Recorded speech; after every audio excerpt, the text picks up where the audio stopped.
the first shock lands fast. The word Israel did not start as a country, a passport, or even a group.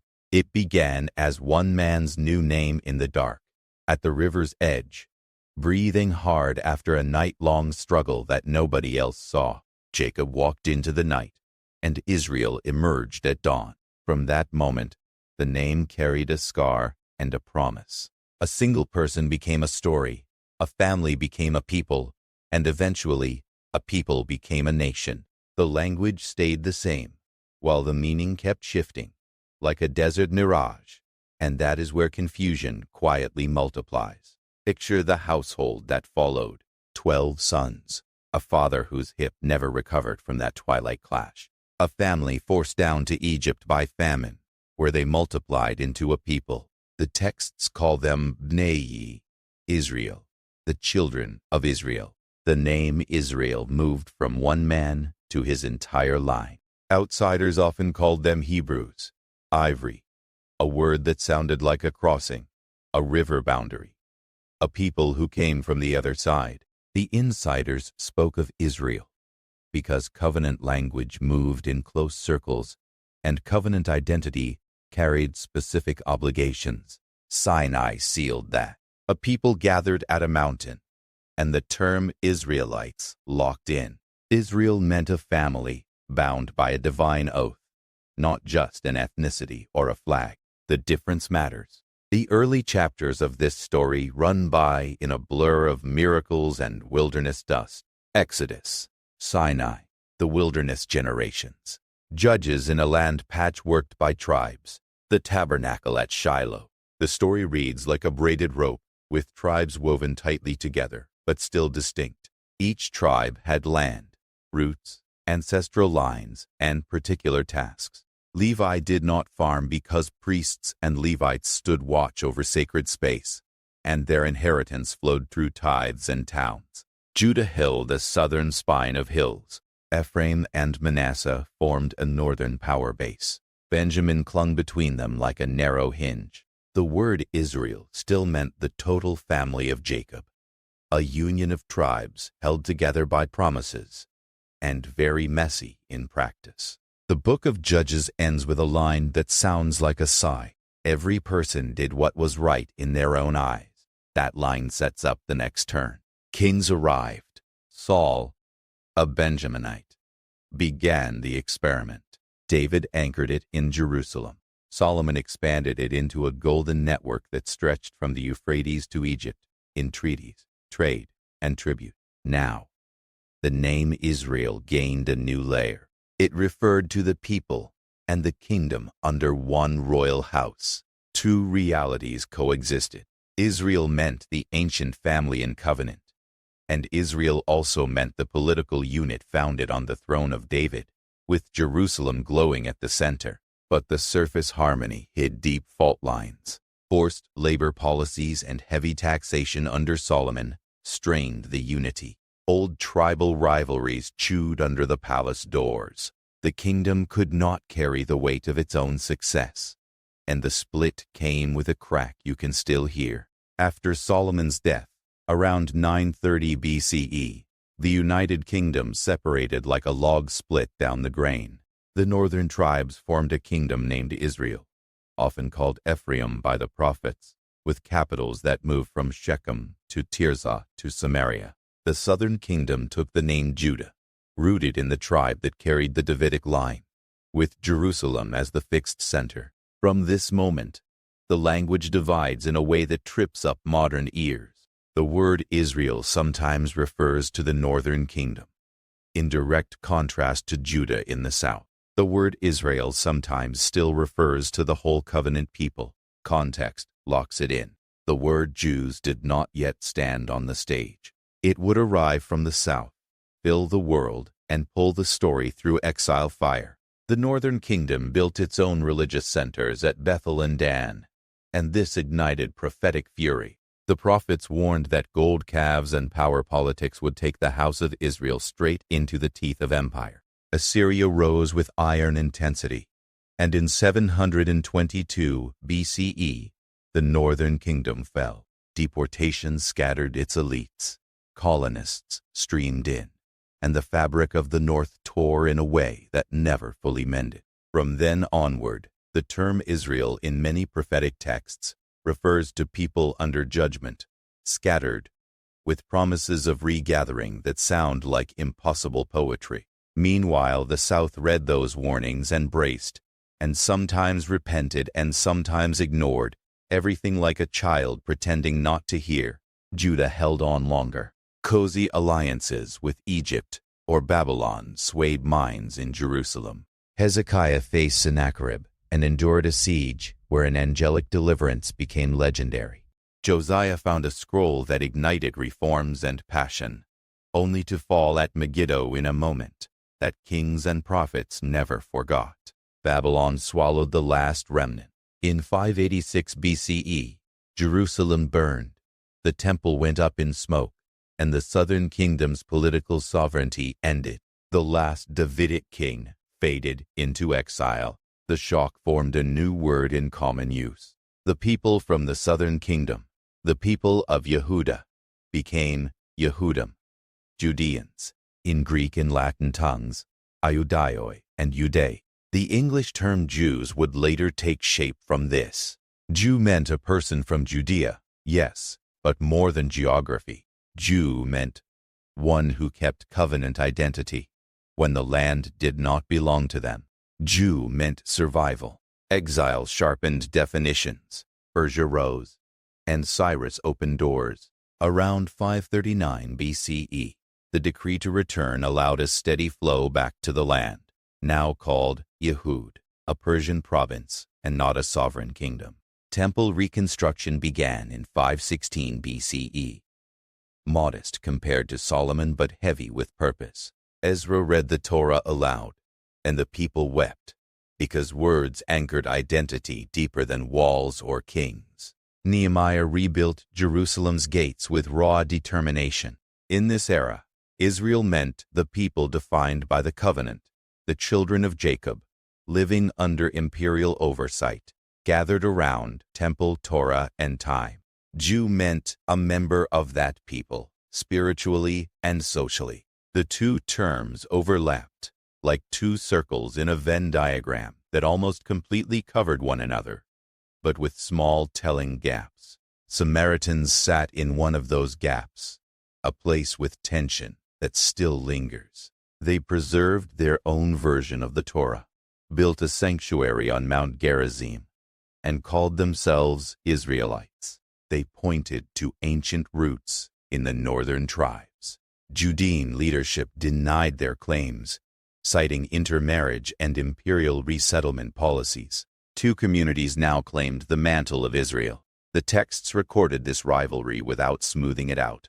Later readers often tried to flatten it, but the lines remain. The short version never captures the friction. The long version illuminates it. Names held power, and power does not slip quietly. The Second Temple period adds complexity fast. The province of Yehud became under Greek influence, known as Judea, and its people Iudaioi.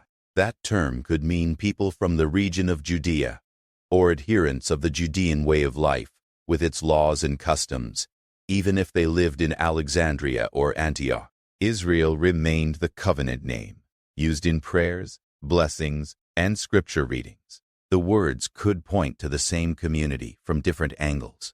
Over the centuries, the sphere of meaning expanded. Jews lived in Egypt, in Babylonia, in Asia Minor, in the islands and along the coasts, all still tied by law, lineage, and calendar. The word Israel acted like a compass pointing toward a story rather than a border. Maccabean resistance forged a new page. Around 164 BCE, the Hasmoneans rededicated the temple after pushing out Seleucid control, and for a time, the Judean polity ran its own affairs with a priestly ruling house. The identity of Jew intensified as both religious and political. That era also absorbed a larger population by incorporating Idumeans and others through a mix of conquest and Judaization. The name Israel in liturgy glowed with an ancient, comprehensive promise, while Jew on the street felt local and immediate. By the time Rome entered decisively, both terms held strong. But Rome renamed, redefined, and reshaped everything it touched. Walk into Jerusalem in the 1st century and hear the layers of language. Pilgrims spoke Aramaic, officials spoke Greek and Latin, scribes studied Hebrew texts. The word audioi bounced between meanings depending on who used it. Local Judeans in Jerusalem, people loyal to Judean customs across the diaspora, sectarians like Pharisees, Sadducees, Essenes, competing intensely inside this shared house. The Dead Sea Scrolls talk about Israel with urgency, calling for purity, waiting for redemption. The Gospels and Acts use iudaioi, a word that translators in English rendered as Jews for centuries. In some contexts, the term clearly means local Judean leaders. In others, it refers to the broader Jewish people, unquote. Scholars involved in modern translation debates sometimes favor Judeans in specific scenes to avoid anachronistic readings. The stakes are not just linguistic but moral. Precision matters because imprecision fed centuries of misunderstanding and violence. Meanwhile, Galilee and Samaria buzzed with different accents and loyalties. Samaritans worshipped on Mount Gerizim. Judeans worshipped on Mount Zion. Romans posted soldiers in Antonia Fortress, watching temple crowds, ready to intervene. The political meaning of Israel as a nation-state did not exist in that era. Yet the spiritual nation meaning that filled prayers and psalms pulsed powerfully. This dissonance held until it exploded.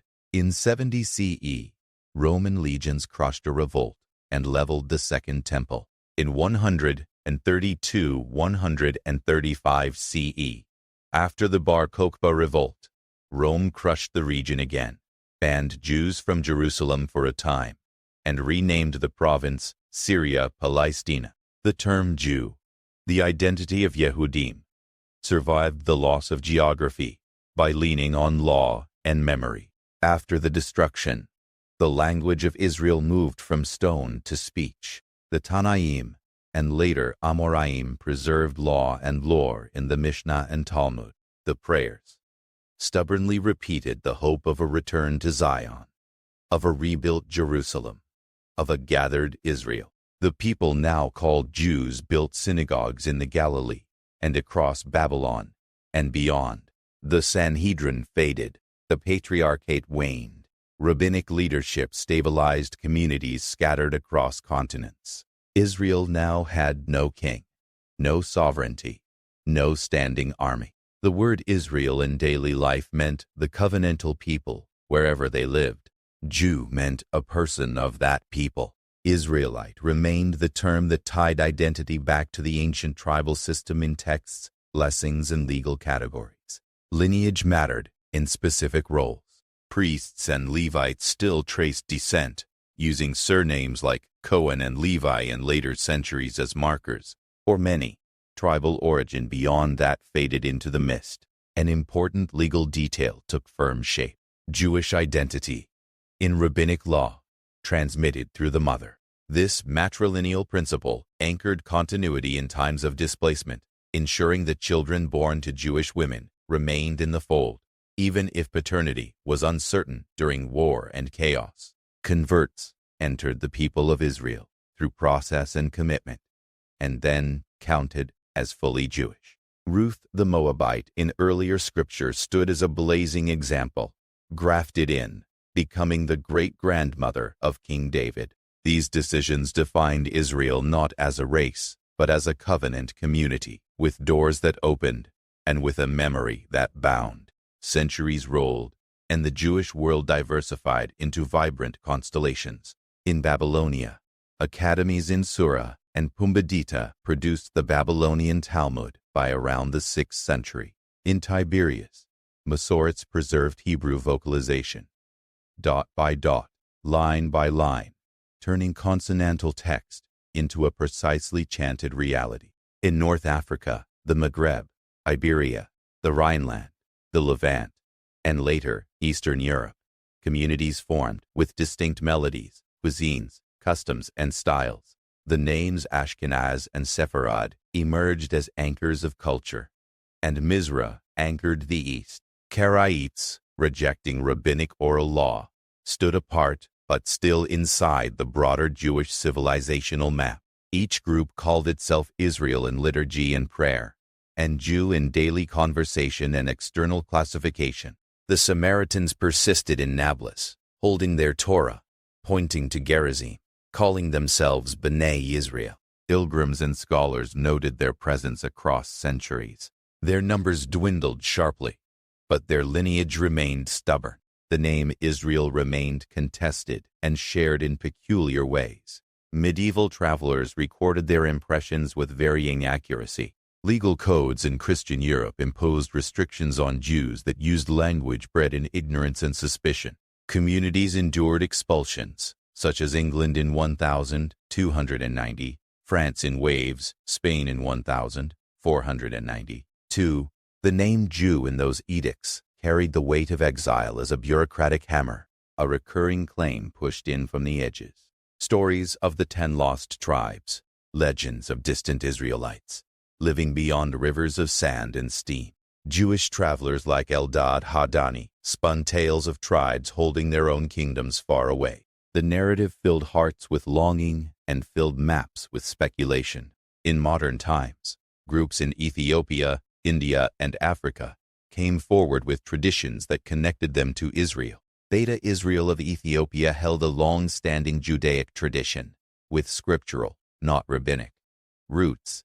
Their integration into the modern Jewish world accelerated in the late 20th century. The Cochin community in Kerala, known as B'nai Yisrael, and Cochini Jews, preserved unique customs and synagogue styles. The B'nai Menashe in northeast India claimed descent from Manasseh, drawing interest and debate. The Lemba in southern Africa keep certain practices resembling Jewish customs and possess genetic markers consistent with partial Middle Eastern ancestry in some lineages, while also being fundamentally African in identity. Each case brought halakhic questions and official processes. Once again, the overlap between Jew and Israelite demanded careful, respectful navigation. The Khazar hypothesis added fire to conversation. A medieval Turkic polity under pressure from Christian Byzantium and the Muslim Caliphate reportedly adopted Judaism among its elite around the 8th–9th centuries. Scholars argue about the scope and durability of this conversion. Some modern polemicists misused the story to suggest that Ashkenazi Jews descended wholesale from Khazars, erasing Middle Eastern roots. Genetic studies across the past 2 decades point to complex ancestries, with Ashkenazi, Sephardi, and Mizrahi Jews sharing significant Levantine components alongside admixture from host populations in varying degrees. Kohanim lineages show clustering patterns that suggest deep paternal line. The data does not align with a simple Khazar replacement narrative. The result is not a monolithic origin story, but a braided ancestry that reflects millennia of movement, marriage, and faithfulness to a covenant identity that survived when borders did not. Language demonstrates this resilience. Hebrew never died in the Jewish world. It retreated to prayer and study in many places, but it kept beating. Judeo-Arabic in the East, Ladino in the Ottoman spheres, Yiddish in Central and Eastern Europe. Each carried Hebrew terms like Israel and Yehudi as living words.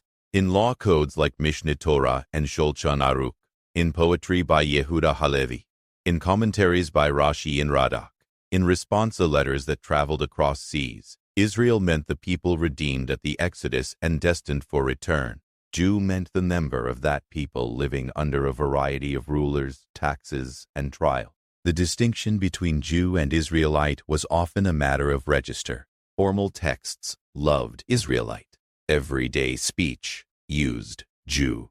Both stood under the same sky. The 19th and 20th centuries spun the meaning of Israel again. European nationalism shaped Jewish conversations about sovereignty and safety. Zionism emerged as a political movement that proposed the return of the Jewish people to their ancestral homeland to create a sovereign state. The word Israel now awaited a new application. The Balfour Declaration of 1917 recognized the national home for the Jewish people in Palestine, while promising civil and religious rights to all inhabitants. The British Mandate turned words into messy administration and conflict. Jewish immigration increased, Arab nationalism grew, international diplomacy cut clumsy lines, and violence carved the land with grief. Through it all, the prayer language never paused. Next year, in Jerusalem retained an electric charge. In 1948, David Ben-Gurion read the Declaration of Independence, and the State of Israel, Medinat Yisrael, came into being. The word Israel stood on a building, a currency, a citizenship certificate, a flag with the Star of David between blue stripes. The old religious national meaning did not vanish. It now overlapped with a modern nation-state reality. The term Israeli referred to a citizen of that state, Jewish or not. The modern state included Jews, Muslims, Christians, Druze, Circassians, and others. This mattered. The Venn diagram grew more intricate. Jew referred to a member of the Jewish people, whether in Israel or the diaspora. Israelite in modern usage became largely historical or liturgical, often used in prayer context or to label archaeological artifacts and ancient texts. Israel, depending on capitalization and context, could mean the covenant people in religious discourse or the modern state in political discourse. This dual use fuels arguments and also misunderstanding.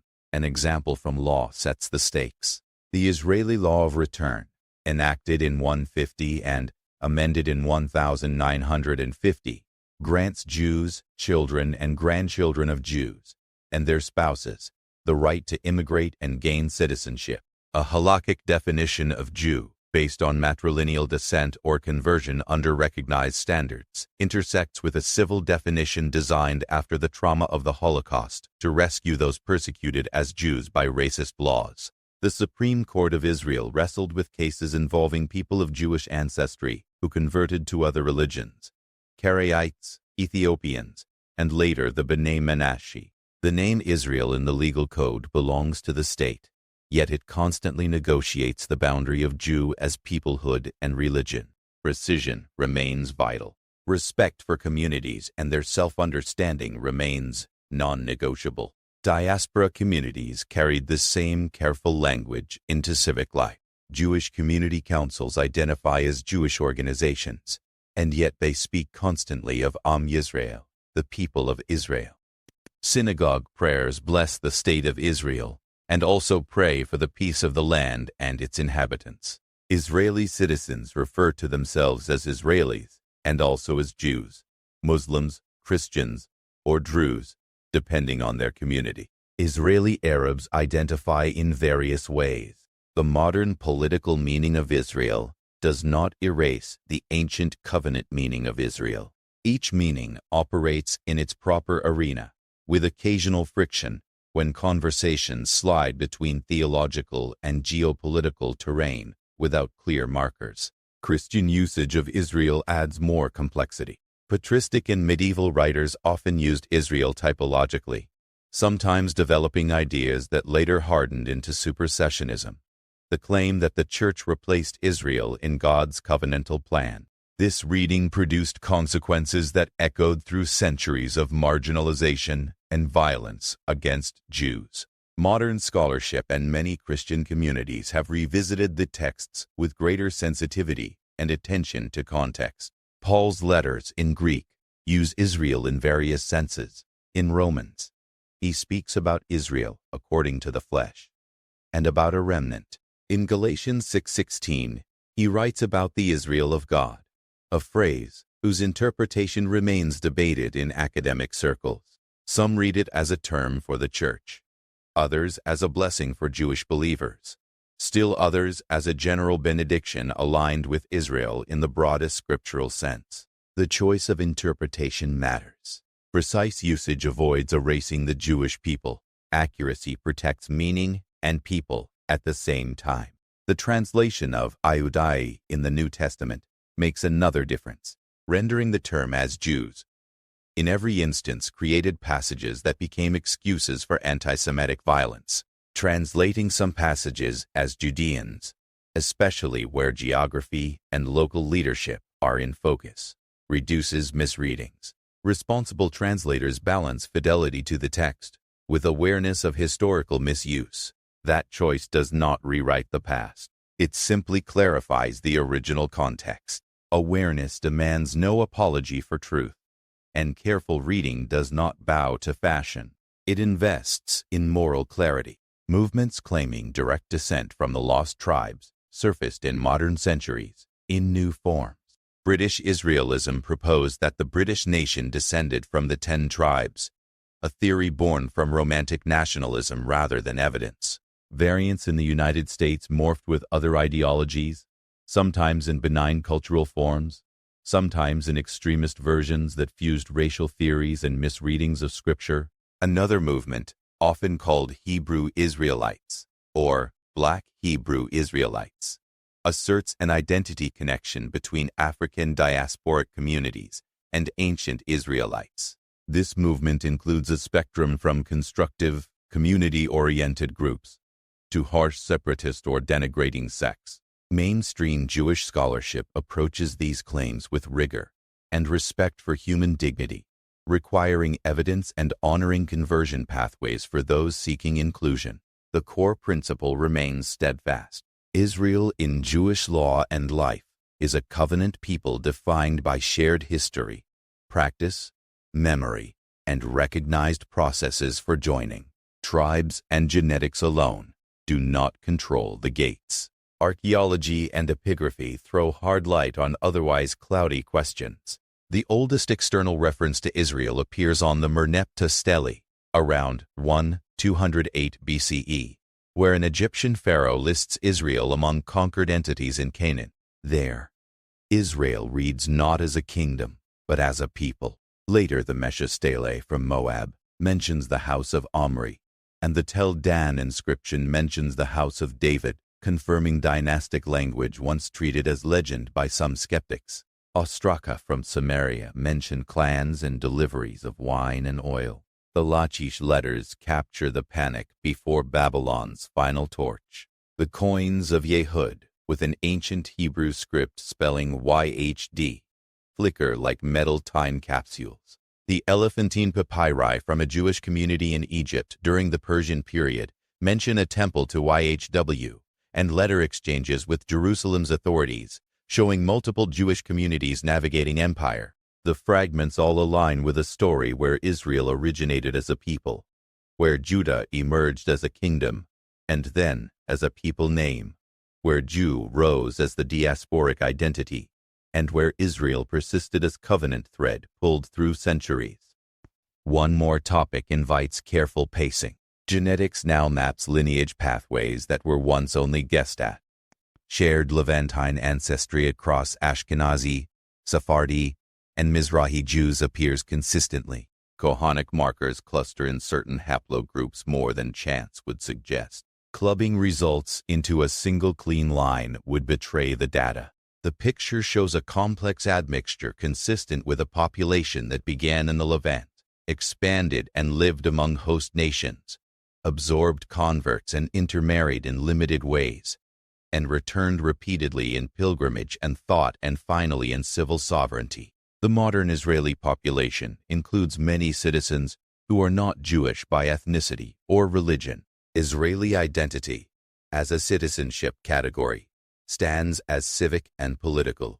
That distinction helps conversations avoid collapsing into confusion. Israel in the Hebrew Bible began as Jacob's new name and extended to his descendants, the people defined by covenant.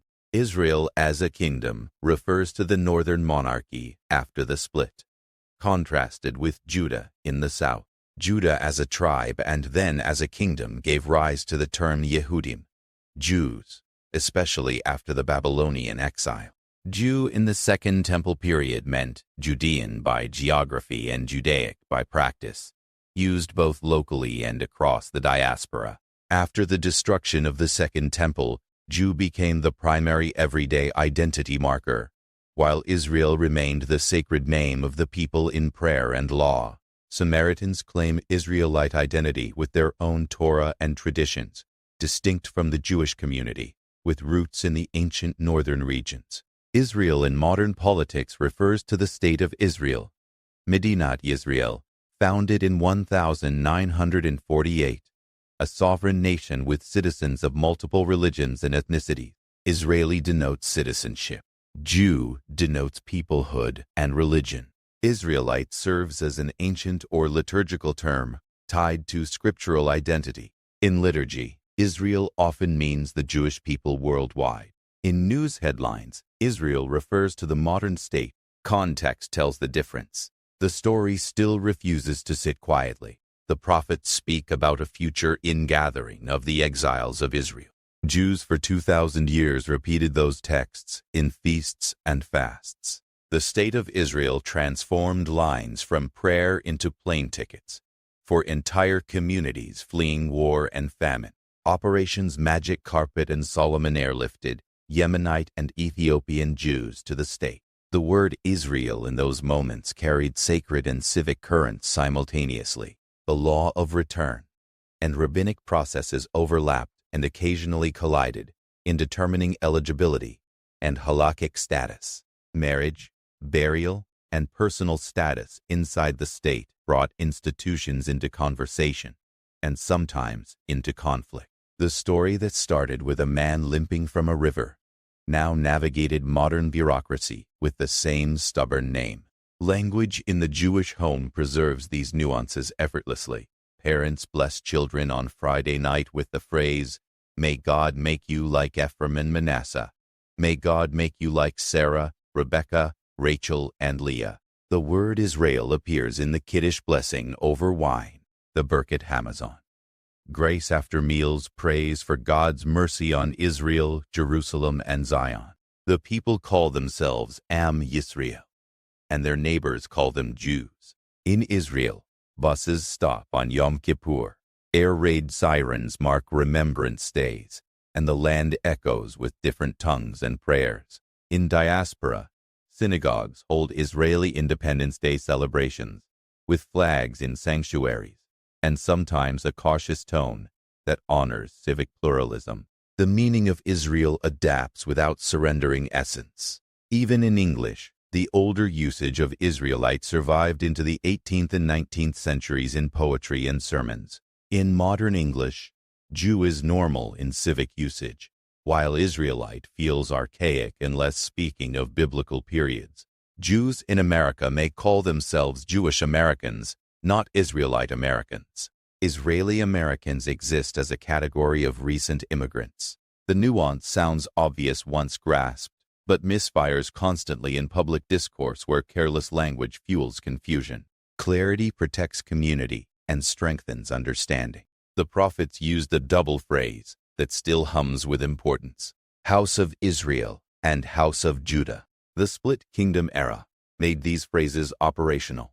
Post-exilic texts look forward to a healed division, one people under one covenant, one shepherd, to use Ezekiel's image. The Samaritan Jewish split preserved a fragment of that earlier division even after the northern kingdom vanished. The modern state of Israel includes a small Samaritan community, a living relic of an ancient divergence now housed within a new political frame. Their Passover sacrifices on Mount Gerizim draw cameras and curiosity. Their Torah preserves a few variant readings, ancient, and yet also the product of their own guarded history. The many meanings of Israel fold even this into a layered reality. Etymology has a way of turning abstract debates into handholds. Israel in Hebrew likely means one who struggles with God, or God prevails. The name contains tension and victory stitched together. Jew from Yehuda contains the sound of thanksgiving, Hoda, because Leah's child receives a name marked by gratitude. Hebrew, Ivri, gives the flavor of crossing. 3 names, 3 frames. Struggle, gratitude, crossing. The people defined by these names made it through ages that wiped out entire civilizations. Their language returned to daily speech in the land their ancestors prayed for across centuries. That fact alone sits like a thunderclap in the long rhythm of history. Even the idea of tribe gets revisited with care, apart from a small minority who can reliably trace Cohen and Levi lineages. Most Jews cannot identify their ancestral tribe. The ancient territorial allotments no longer define daily life, yet the words remain. On Passover, Jews recite from a Haggadah that calls them as if they personally went out of Egypt. The group transcends genetic mapping while not denying its reality. The covenant aim is identity through memory and deed. Israelite in law code description often includes the language Israel in the sense of Israelite men and Israelite women to cover categories for legal derivations. Jew in modern law codes serves as more common civil category.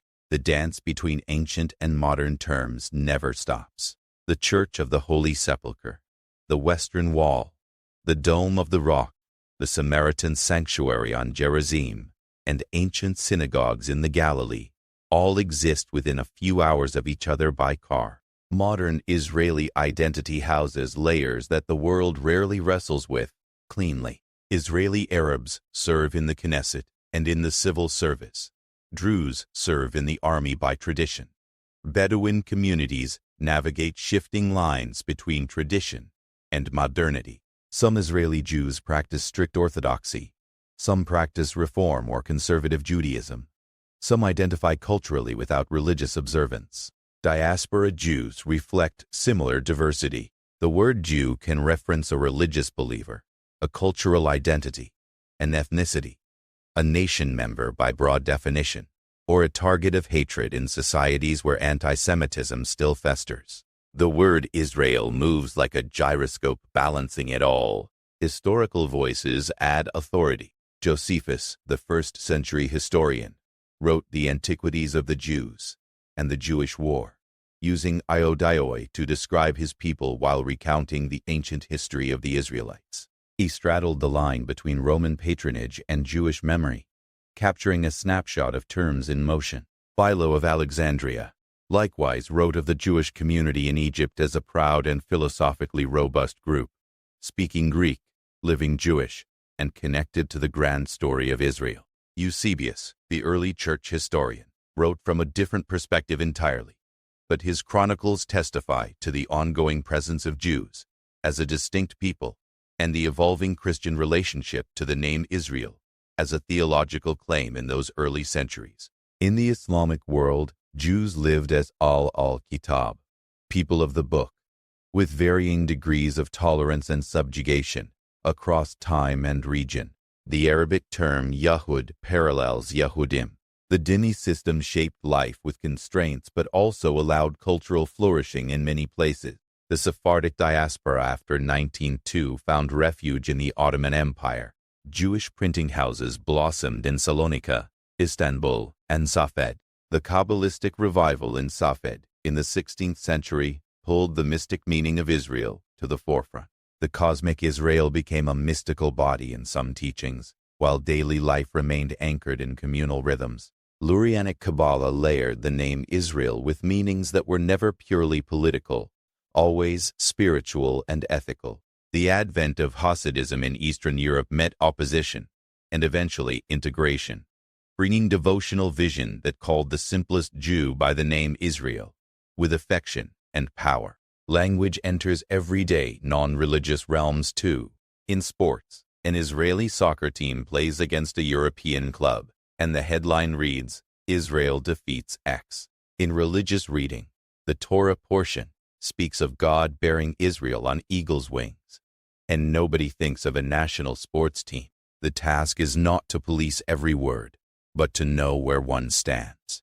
Journalists use Israeli to keep headlines precise. Rabbis use Israel to nurture a sense of belonging across oceans.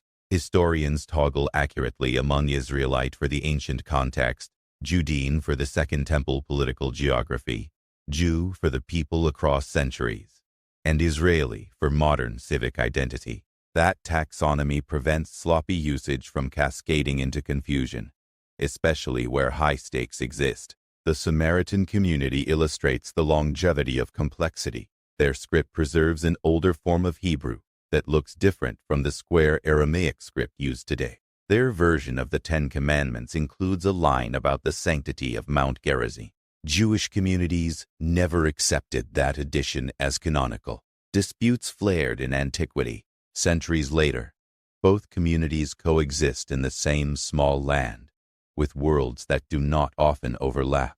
Yet the world of scholarship treats Samaritan texts with seriousness, not erasing them from the narrative.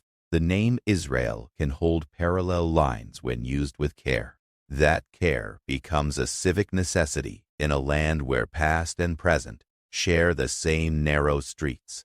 The name Israel found its way into secular contexts for diaspora Jews too.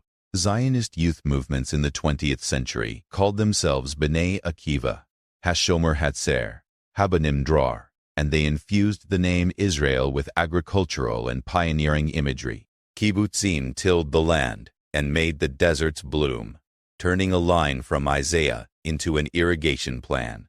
Tel Aviv rose from dunes into a metropolis that resembled Miami, with Hebrew subtitles. The high-tech sector earned the nickname Startup Nation. The word Israel now evokes code, microchips, and innovation in the modern world. Yet, on Friday evening, even in Tel Aviv, candles are lit in countless apartments, and the blessing over children still invokes the names of the patriarchs and matriarchs. The ancient Israel sits quietly in the room while the modern one learns to scale. Exile already prepared the Jewish people for this dual conversation. Babylonian Jews maintained academies that anchored the world. Spanish Jews wrote poetry that shaped Hebrew style for centuries after. Eastern European Jews developed yeshiva models that now reproduce in New York and Jerusalem. The word Jew sits at the junction of tradition and adaptation. The word Israel simply names the whole symphony. It helps to think of Israel as the melody line in a piece of music, and Jew as the instrument playing it. In each generation, Israeli is the stage and the hall where the performance happens today. Israelite is the original score that formed the themes. This narrative also unlocks the meaning of those small biblical phrases that pop up in synagogues and churches. The expression all Israel in the Talmud can refer to the whole Jewish people, not just a subset. The phrase House of Israel in prophetic texts often targets the northern kingdom, and sometimes the whole. Isaiah's use of Jacob and Israel in parallel shows how poetry doubles and amplifies. The use of Judah and Israel in the same verse signals a historical setting tied to pre-exilic tension. Reading carefully honors this structure and dissuades modern misreadings that pour new content into old words. Precision in speech brings healing in public conversations that regularly turn explosive. Media headlines that conflate Jews and Israelis in collective blame create moral distortion. Critiques of Israeli government policies, phrased accurately, refer to Israelis or to the Israeli state. Anti-Semitism targets Jews as a people, or Judaism as a faith, and masking such attacks under political language corrodes public trust. The word Israel sits at the center of these storms, and careful language trims away confusion that bad actors exploit. Civic clarity and moral clarity reinforce one another. Within the Jewish legal framework, the distinctions appear concretely. A Jew by birth or conversion belongs to the people of Israel for all religious purposes. An Israeli citizen may or may not be Jewish and has civic rights and duties, regardless of religious identity. An Israelite, in halakhic literature, often refers to a non-priestly, non-Levite member of the Jewish people. Priests and Levites occupy specific legal roles in blessings and redemption rituals. These categories survive in synagogue practice.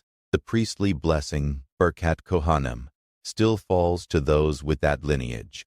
The redemption of the firstborn, Pidyon Haben, normally applies to Israelite families, not to Levites and priests. Modern Israelis, regardless of passport, may or may not take part, depending on their standing in Jewish law. The biblical ancient meets the modern living room in these moments with no fanfare. The Mount of Olives Cemetery offers a visible symbol. Tombstones of centuries sit across the valley from the Temple Mount, waiting for resurrection in a story told in Ezekiel and Daniel and daily prayers. Buried there are Jews from Yemen, from Poland, from Morocco, from Iraq, from America, tied to that hill by a name that started at a river on a night long ago. The passport of the deceased might read Israeli or not. The tombstone inscription might call them a Jew and a son or daughter of Israel. The continuity resists simplification. A small linguistic note adds flavor. In Hebrew today, an Israeli is Yisraeli. A Jew is Yehudi. These terms carry different sound and different emphasis. Many Israelis identify publicly by both words. Legal documents use Yisraeli for citizenship. Religious documents use Yehudi for identity. Prayer uses Yisrael for the people as a whole. The words move smoothly from one to the other in daily conversation in a way that English does not always capture. Awareness of this lowers the volume of accidental offense. In archaeological museums, display cards often say Israelite when labeling pottery from Iron Age sites of the northern and southern kingdoms. They use Judean for the southern Iron Age II sites when appropriate, and for Persian period remains with Yehud imprints. For the Roman period, cards list Judea or Galilee, or modern times Israel. Historians care about these distinctions because anachronism blinds rather than educates. Viewers gain power over the story when they decode the labels with this key. The same storyline returns with fierce clarity. Israel begins as a person and a people. Jew emerges from Judah as the southern remnant and expands to define the people as a whole. Israelite becomes the scholar's term for the ancient. Israeli becomes the modern citizen. The Dead Sea Scrolls missed the modern twist, but captured the Second Temple nuance. Community rules call the sect Israel. They wrote of the sons of light and the sons of darkness. The scrolls never use Israeli.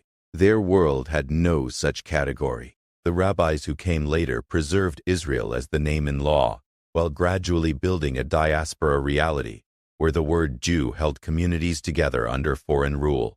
In the modern Hebrew Bible printed in Tel Aviv, the same ancient text sits unchanged, while the binding carries a publisher's city name that did not exist when the text began. History folds over on itself without breaking.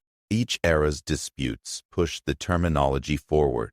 Medieval Christian polemics called Jews the carnal Israel to delegitimize their covenantal role, while internal Jewish voices held steady and called themselves Yisrael with no apology.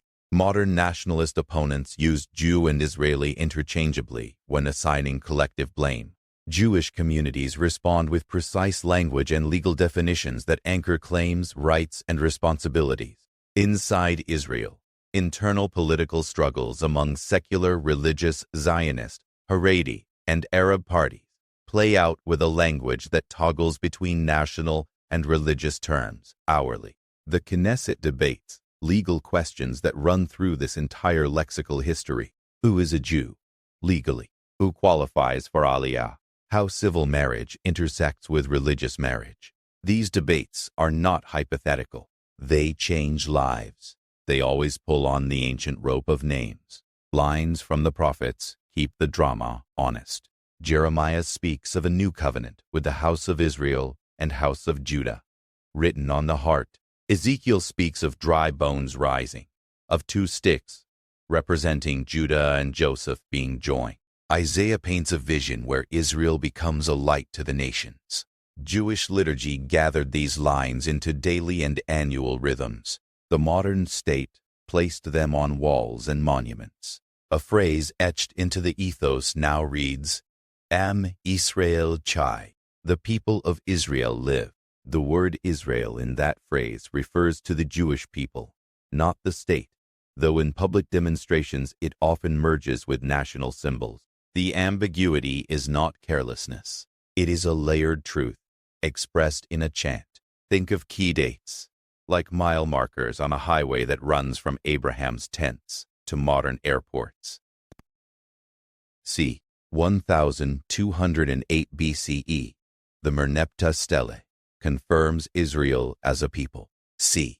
1000 BCE, David's kingdom consolidates and builds Jerusalem as a political and spiritual center. 930 BCE, the split. 720. 2 BCE, Assyria shatters the northern kingdom. 5906 BCE, Babylon destroys the temple and exiles leadership. 539 BCE, Cyrus allows return. 516 BCE, the Second Temple stands. 164 BCE, the Maccabean rededication. 70 CE, Rome burns the temple. 135 CE, the end of the Bar Kokhba revolt. 1492 CE, the expulsion from Spain scatters Sephardim across the Mediterranean. 1791 CE, the Pale of Settlement shapes millions of Jewish lives in Eastern Europe.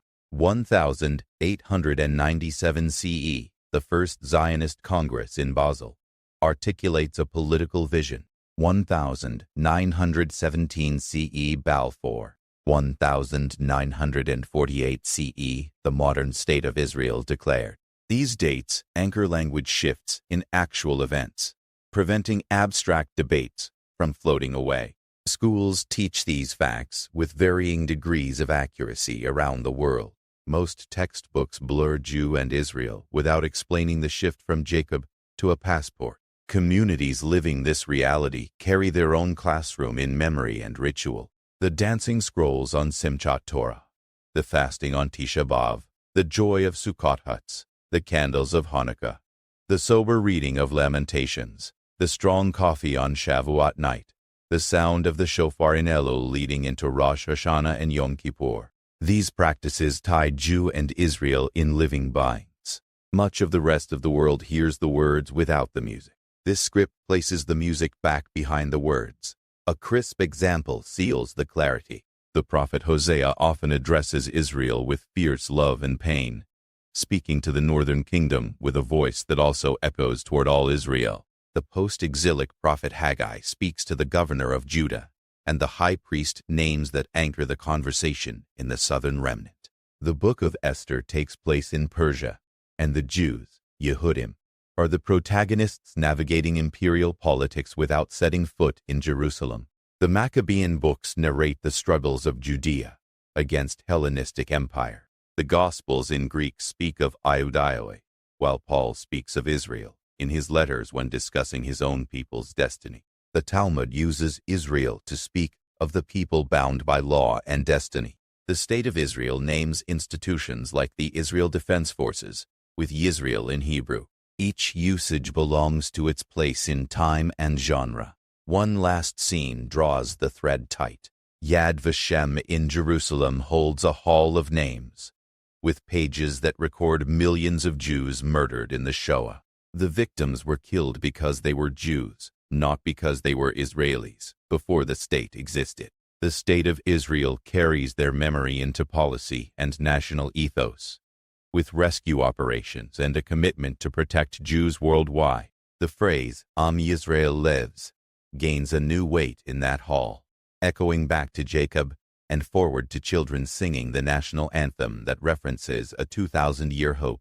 Words that began in a midnight struggle stand in modern sunlight with tears and music. The names carry the story, and the story fashions a people. The nutshell on the table now opens easily. Jew, Israelite, Israel. Israelite anchors ancient identity and biblical history. Jew anchors continuous peoplehood and religious identity after exile, with deep roots in Judah. Israel anchors the covenant name and the modern state.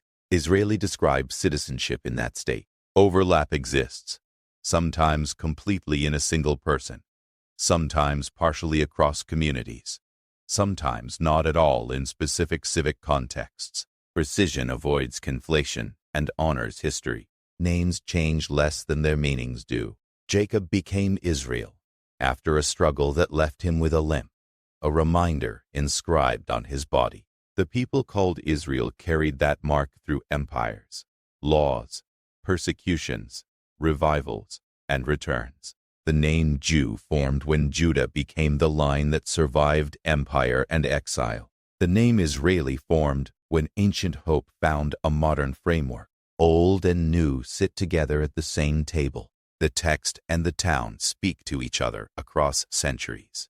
The distinctions do not divide as much as they clarify. They do not build walls. They draw a map. Careful readers and thoughtful communities gain a gift from this mapping. Conversations become cleaner. Debates become tighter and fairer. Stories gain depth. Words lift from the page and shake the hand of time. The meaning of Israel changes depending on the page, period, and purpose, but the core remain. A people shaped by a covenant, a name that emerged from a night of wrestling, a hope that lit lamps in exile, a state that stands under blue and white. The difference between Jew, Israelite, and Israel is not a pedantic distinction. It is a key that opens a thick door. The room behind it holds a story that runs from a riverbank to a runway, from a tent to a parliament, from a stela in a museum to a whispered blessing over a child's head. The names carry it, and now the map lies open, clear, and alive.